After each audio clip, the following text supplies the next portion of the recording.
It seems like everybody is talking about the ecological approach for learning Brazilian Jiu-Jitsu, and several people asked me to make a video on it. To those people I say, be careful what you wish for. So after hours of watching and reading and 12 pages of notes, I've come to a few conclusions. Number one, I do generally like the ecological approach, and it addresses many of the complaints I have with martial arts training. Two, BJJ is one of the worst arts you could use the ecological approach for. And three, Greg Souders is the worst, and he isn't even honest about his own approach. But before we get into that, here's a quick crash course on what the ecological approach is. The ecological approach, also called ecological dynamics, rests on a few fundamental ideas. Number one, skill and knowledge are fundamentally different. Knowledge, like names or mental models, are things that we can mentally acquire, and we have that knowledge all the time. Skills, however, only exist within a proper context and cannot transfer out of that context. Number two, organisms learn skills by interacting with their environment, and these interactions produce emergent behaviors, which is a pretentious way of saying that people gain physical skills through trial and error. Number three, direct knowledge transfer, instructors directly imparting information to students, is a way to gain knowledge, but is not a way to learn skills. Skills can be learned, but not taught. Number four, skills cannot be decoupled from their proper context, because there are cues within our environment that tell us how to do the thing. For example, whether I use a falling step when I jab is going to depend on how far away my opponent is, which means there isn't a correct way to throw a jab, and how I throw a jab will depend on the cues I'm getting from my environment. Ergo, ecological people would argue that I don't know how to jab outside of a fight. I can only jab correctly by interacting with my environment, by reading the distance and approach that I have to take and jabbing in a way that accomplishes that goal. According to the ecological approach, you learn by doing it for real, with resistance, until you figure it out. Instructions are useless, drilling is useless, and anything that divorces the movements from their proper context is useless. If you do BJJ, the only way to learn guard passing is to actually try and get past people's legs. If you do striking, the only way to get good at jabbing is to try and jab someone who's fighting back.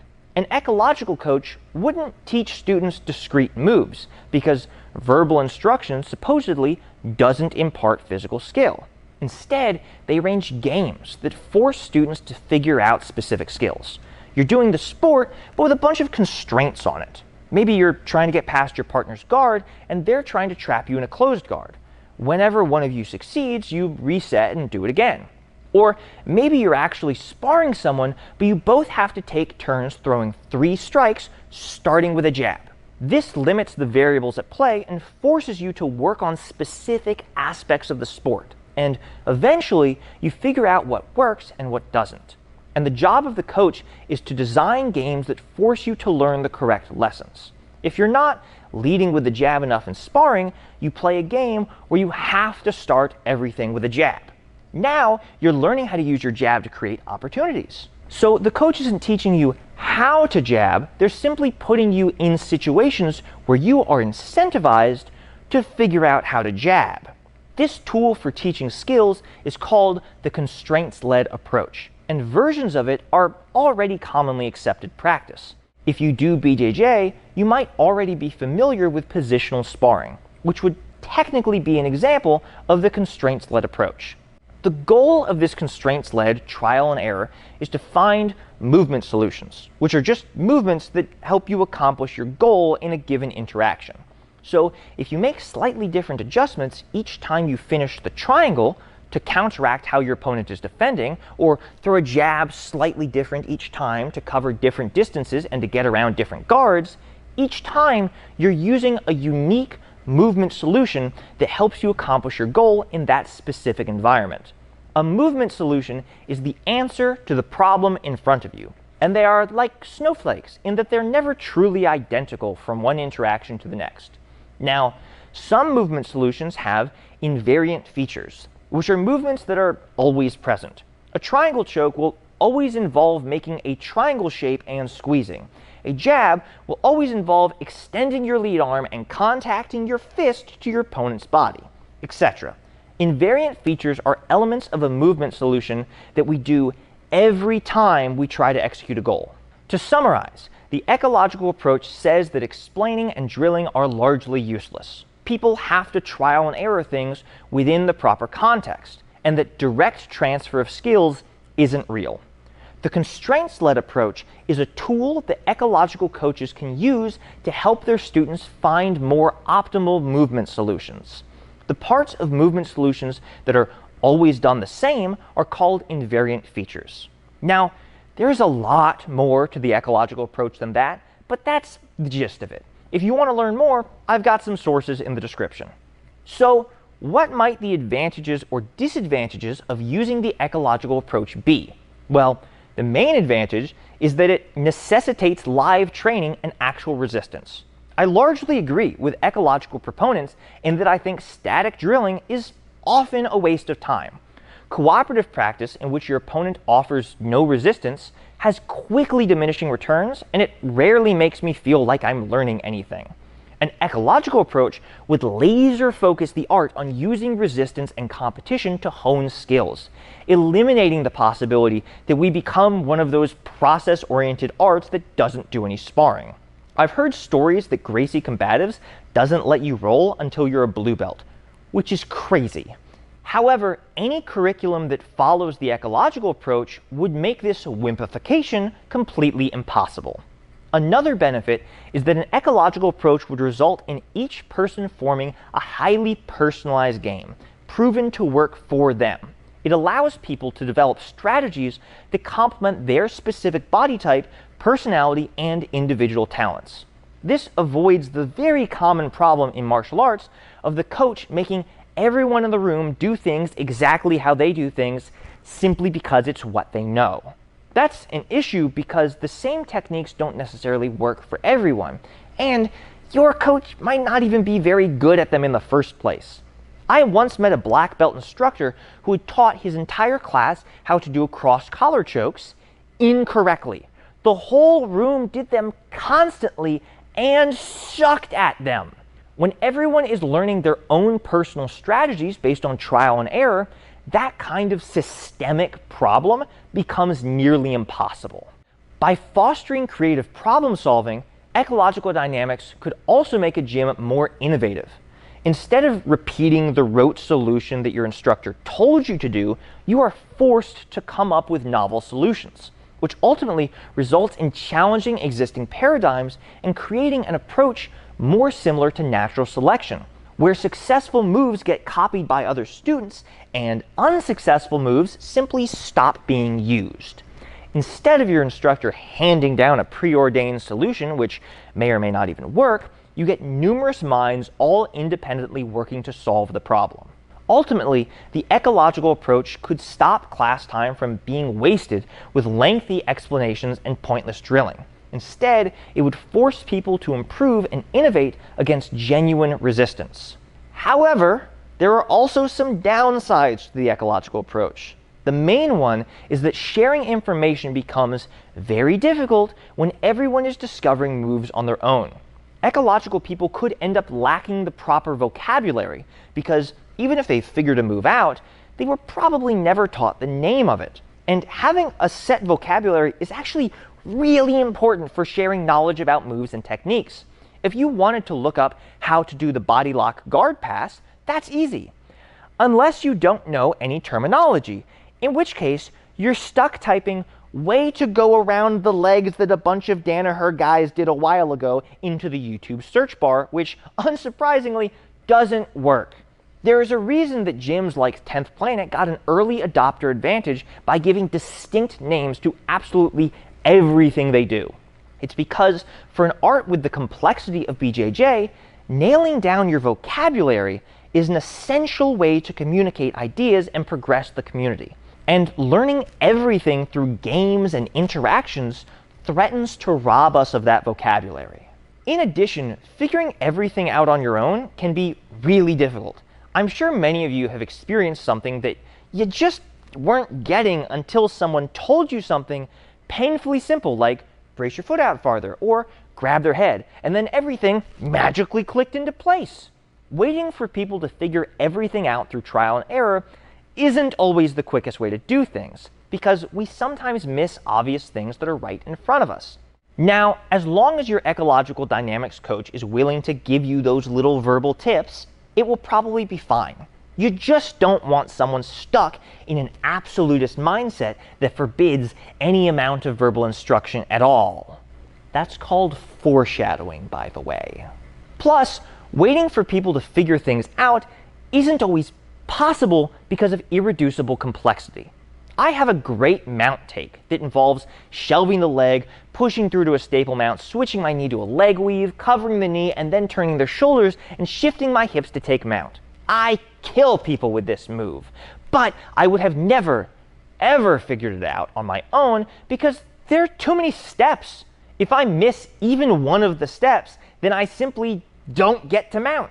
Even if I had figured out the first few steps, I would have given up on that move series long before I figured out how to get to a mount from there. A lot of moves in BJJ are long, complex, and counterintuitive.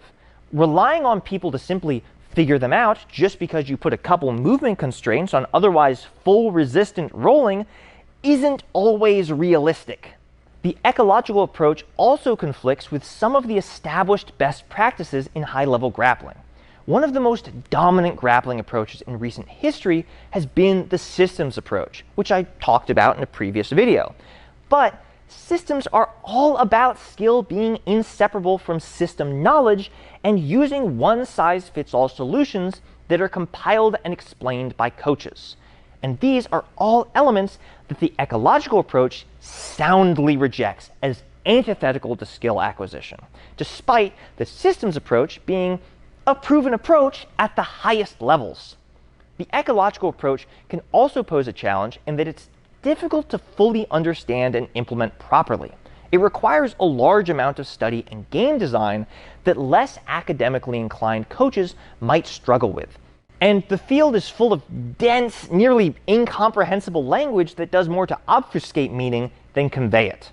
However, the debate largely comes down to how important knowledge is in mastering an activity.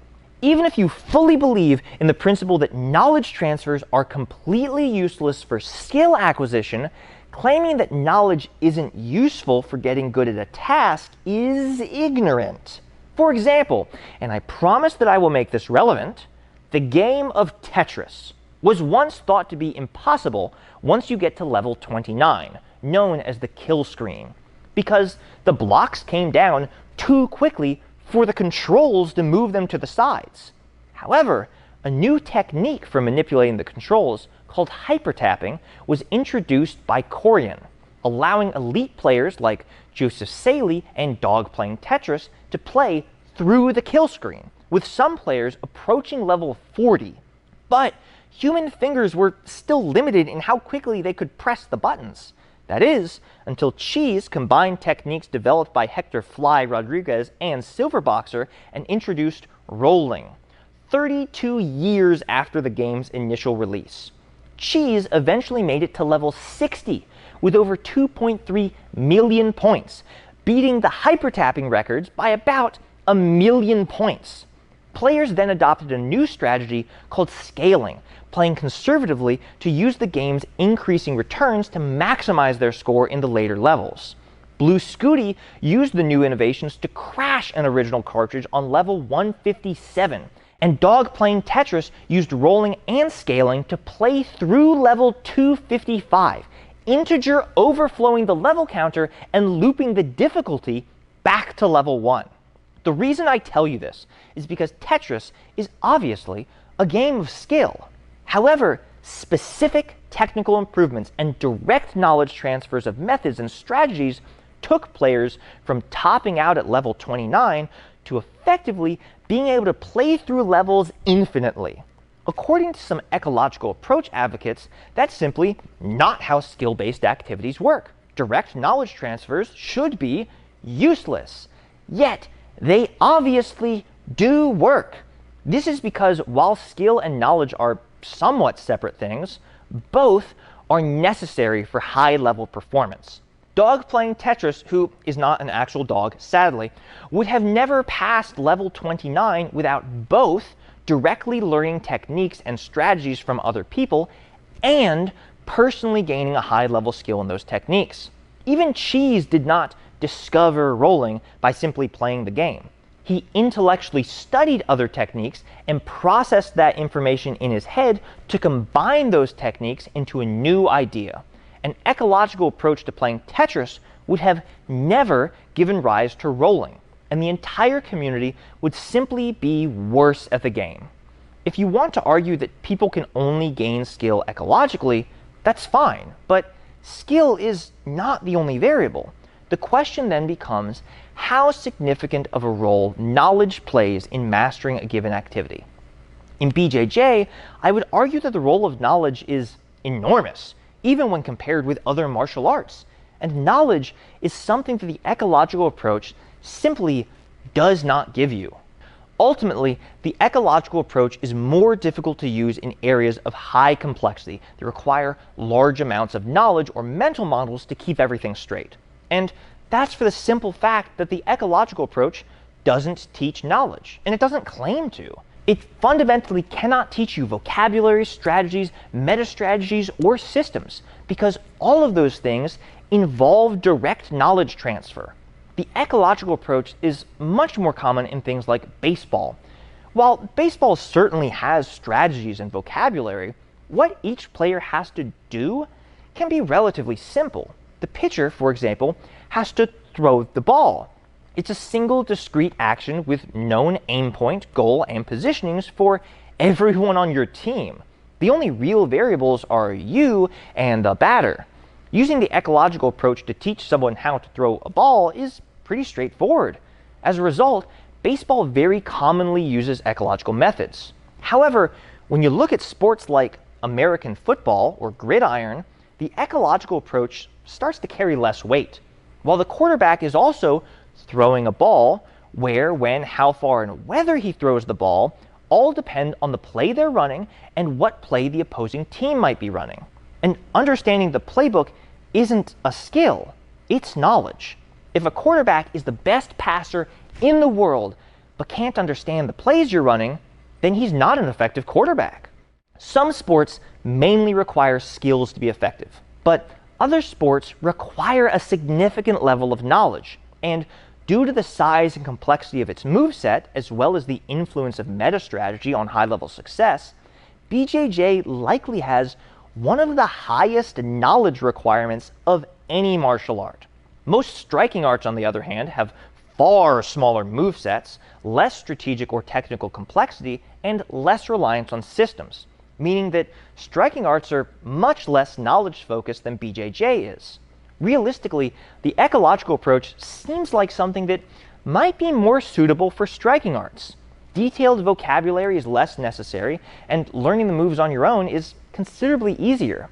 When I hear guys like Scott Seavright talk about using the ecological approach for striking classes, all I can think is, yep, that's a good way to learn striking, and I really can't think of a downside.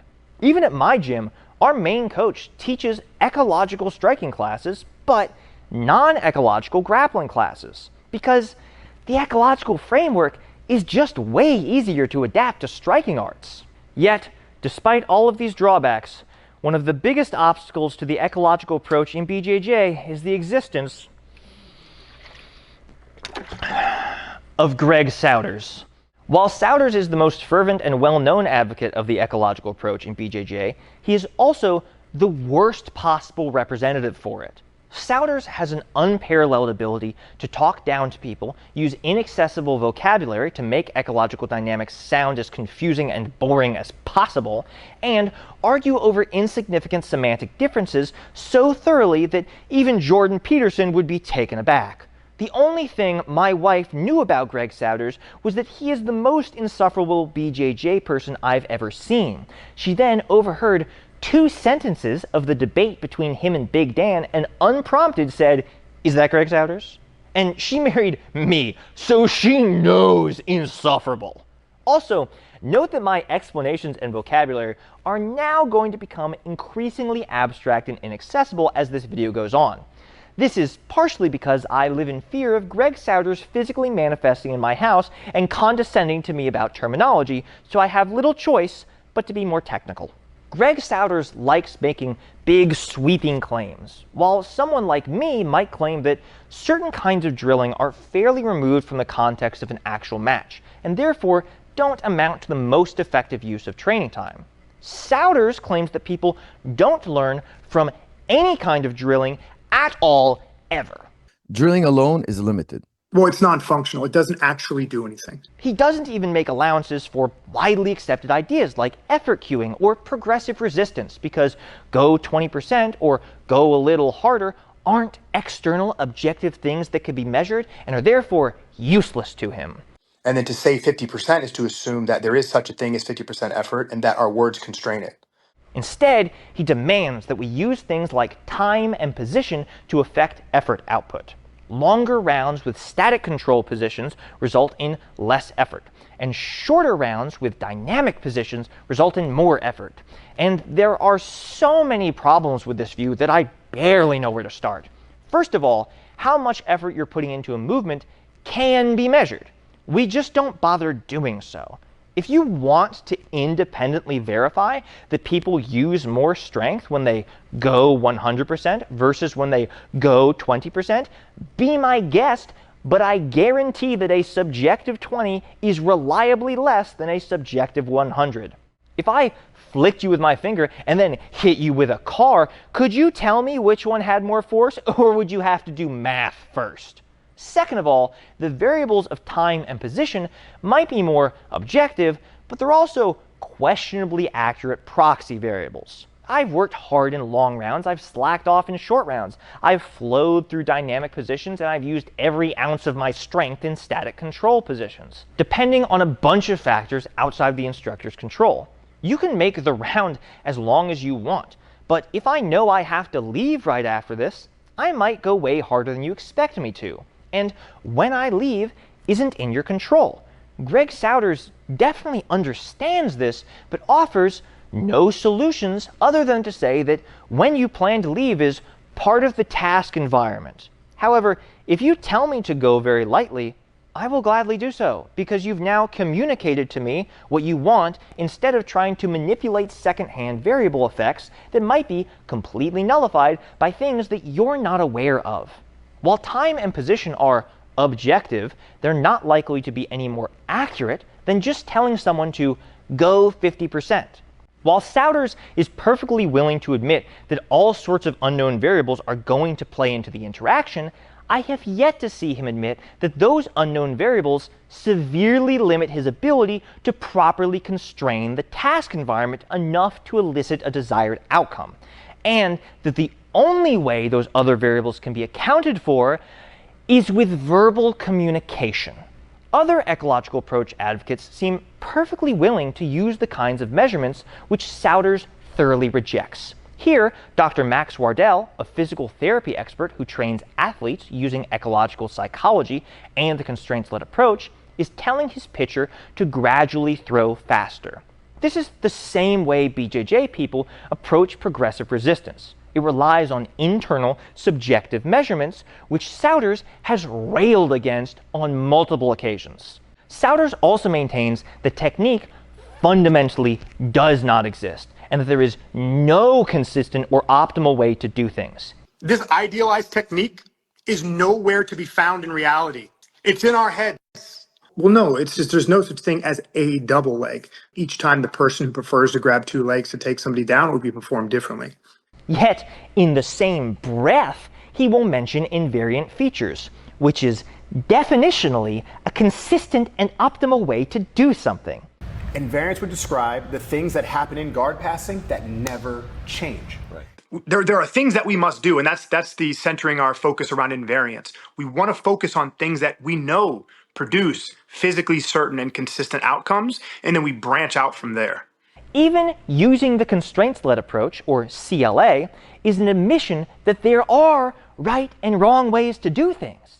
Dr. Rob Gray, one of the foremost researchers and advocates for the ecological approach, explains CLA by saying, well-designed constraints guide a performer toward a solution that the coach will think be more effective than they are now. What we want to do is we want to destabilize the existing non-optimal movement pattern.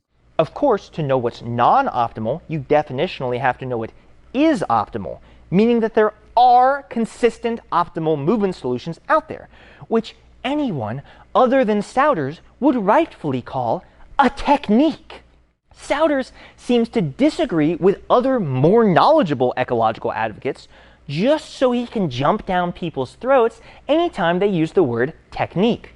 Dr. Wardell is working on this pitcher's posture and movement without any way to measure the results. He's merely using CLA to encourage the pitcher to adopt an idealized form, something that I've seen Souders constantly reject the existence of.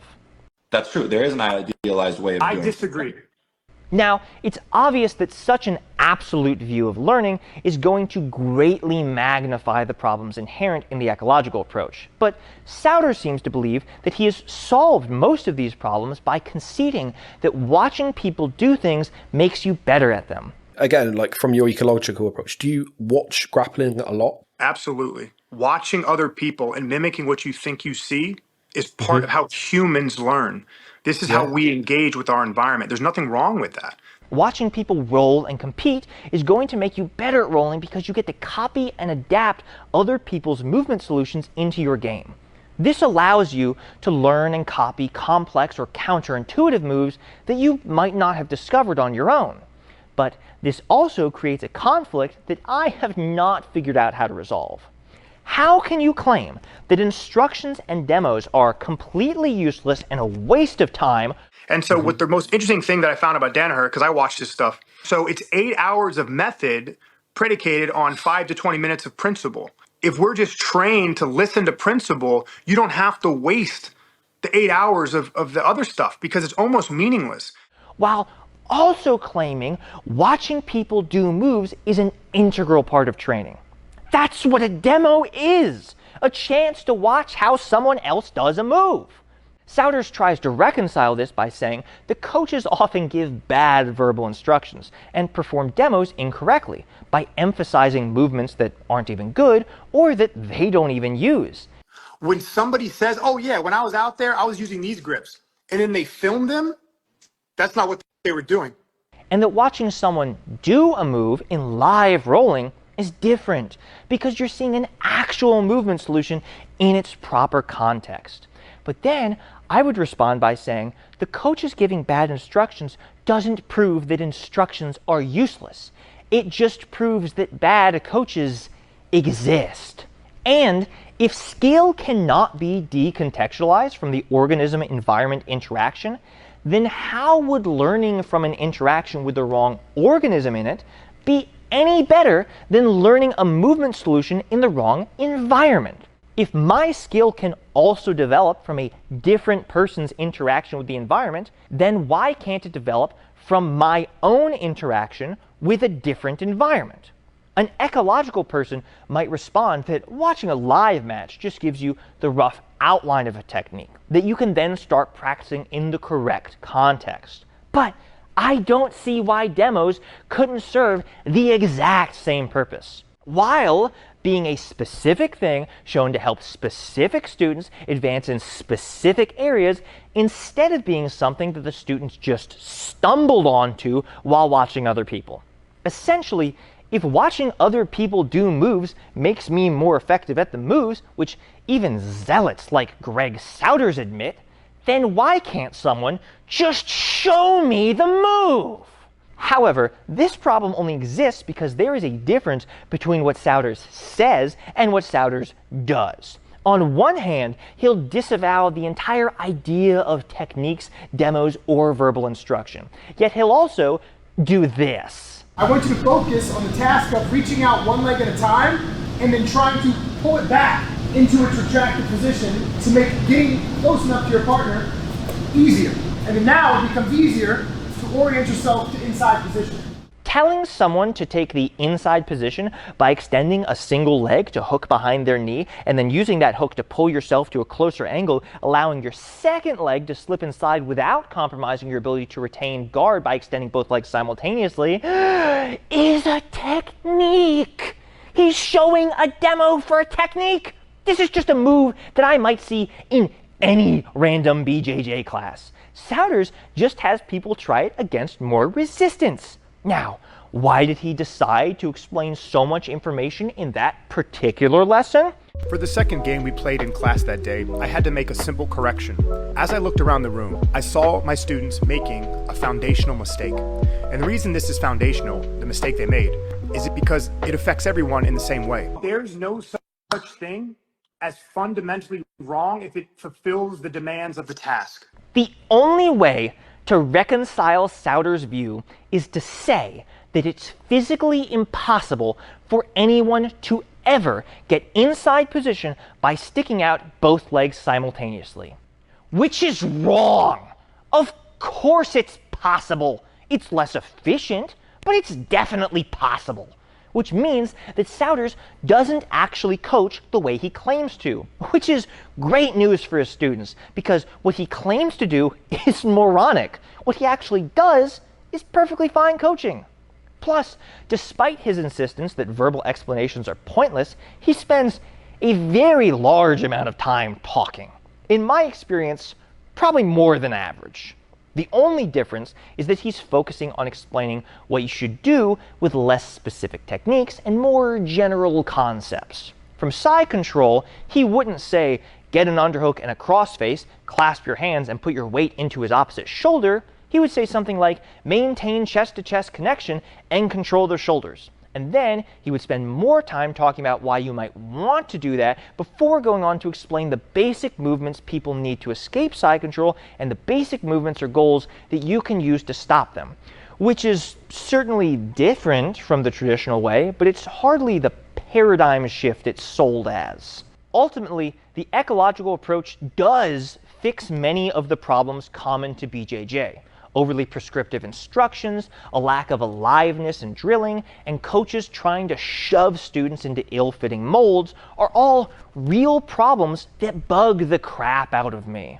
However, the kind of ecological approach that Souders advocates is a massive and unnecessary swing in the other direction that seems to create more problems than it solves. The ecological approach he practices, however, is fine.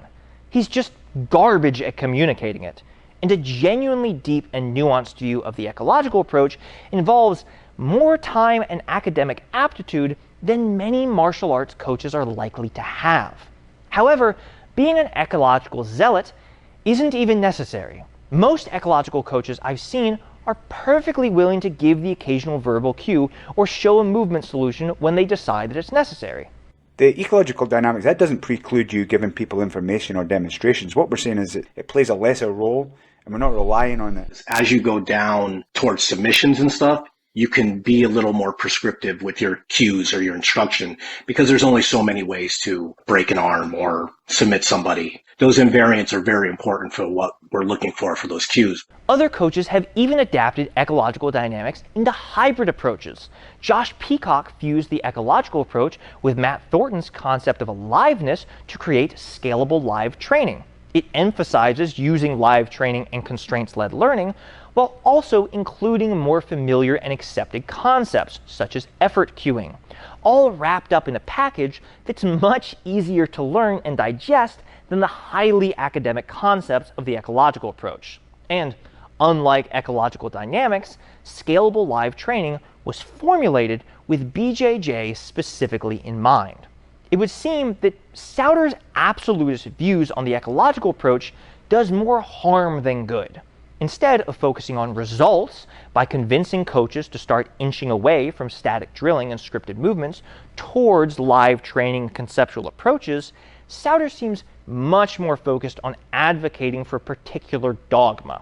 It's not enough that you start improving your training practices. You must completely believe in a specific way that people learn and use all of the right terminology, or you will be dismissed as an uneducated heretic. You can't just do the right thing. You have to believe his religion. I think Souders missed his calling as one of those fundamentalist pastors that says kissing before marriage means you're in league with the devil and you're going to hell. Also, while the ecological approach bills itself as a truly academic method of skill development, finally filtering down to the masses, you might be surprised to learn that, as far as I can tell, it's a pretty niche theory that only a comparatively tiny number of people have seriously researched. A quick glance at the foundations of the approach seem to indicate that the entire theory is just based on the work of 2 or 3 people who were all dead, and it competes with much more established and widely accepted models of learning like information processing theory, which is fundamentally opposed to the ecological approach in nearly every way, while having a much more extensive body of work behind it. For an extremely informal and unofficial look at the research behind these theories, here is the entire Wikipedia article for ecological psychology. And here's the article for information processing theory.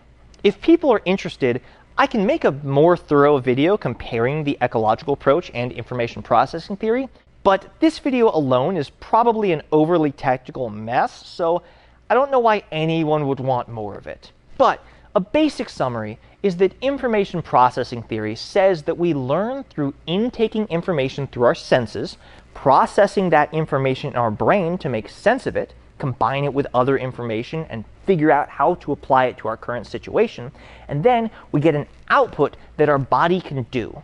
It conceptualizes skill acquisition as your brain being like a computer, receiving information, processing the math, coming up with a simulation for how to do the move, and then executing that simulation, even if you're not always consciously aware of that whole process. It's input, process, output. Ecological psychology says that your brain directly reacts to the stimuli from your environment without doing any significant amount of processing or simulation programming.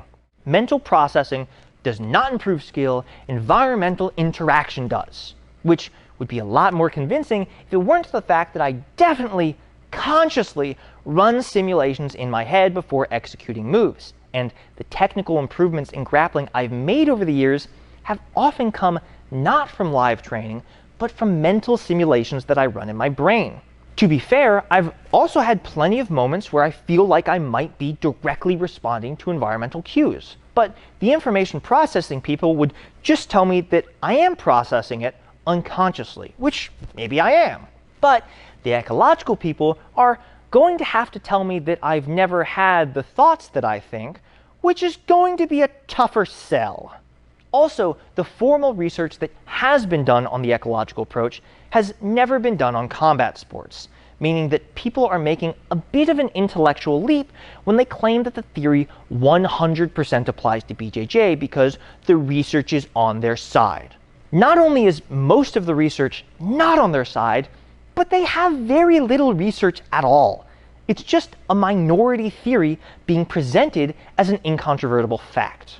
Increasingly, I am becoming convinced that whether you buy into the ecological approach has very little to do with research and much more to do with philosophy. The most prominent researcher in ecological psychology was James Gibson, who, combined with his wife, I mentioned earlier. However, while his PhD was in psychology, his undergraduate was in philosophy. He was a post-cognitivist and radical empiricist who believed in direct realism and was strongly influenced by William James's neutral monism.